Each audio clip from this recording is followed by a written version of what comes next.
This next story is so unbelievable, we didn't think it could possibly be true. But after receiving thousands of records and declassified reports from the Army, it's confirmed that during the Cold War, the United States military conducted secret tests on unsuspecting people in the city of St. Louis.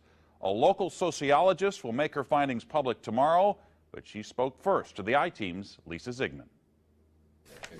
Lisa Martino Taylor's life work has been to uncover details of the Army's ultra-secret military experiments carried out in St. Louis and other cities during the 1950s and 60s. This study was secretive for a reason. They didn't have volunteers stepping up and saying, yeah, I'll breathe zinc cadmium sulfide with radioactive particles. These Army archive pictures show how the tests were done in Corpus Christi, Texas in the 1960s. In Texas, planes were used to drop the chemical, but in St. Louis, the Army placed chemical sprayers on buildings and station wagons. City officials were kept in the dark about the tests. The Cold War cover story was that the Army was testing smoke screens to protect cities from a Russian attack. The truth, according to Martino Taylor, was much more sinister. It's pretty shocking. The level of duplicity and secrecy, clearly they went to great lengths to deceive people. By making hundreds of Freedom of Information Act requests, she uncovered once classified documents that confirmed the spraying of zinc cadmium sulfide.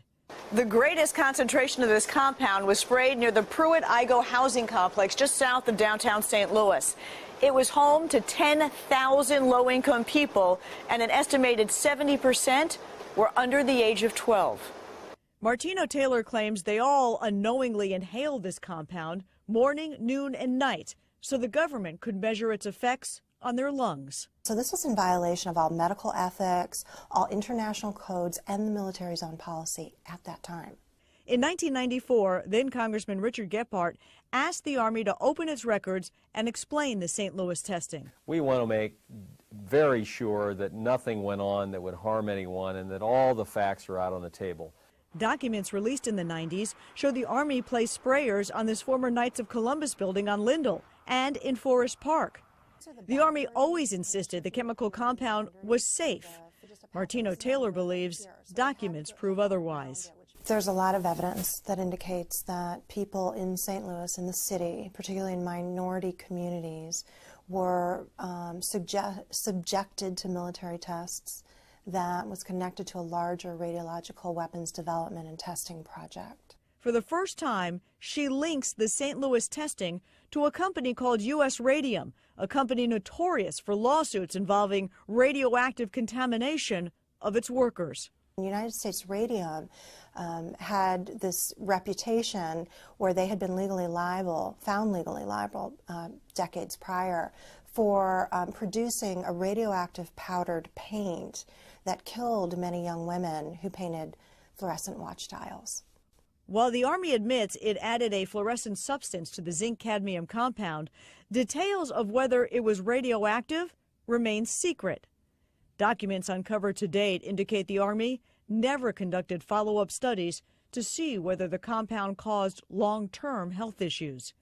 In 1972, after years of crime, poverty, and decline, the government destroyed the Pruitt-Igoe housing complex. Lisa Ziegman, News Channel 5, I-Team.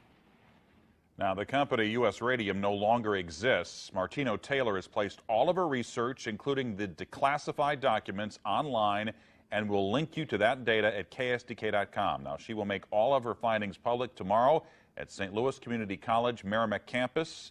In the meantime, if you remember the spraying, the I-Team's Lisa Ziegman would like to hear from you. You can email her at lziegman@ksdk.com.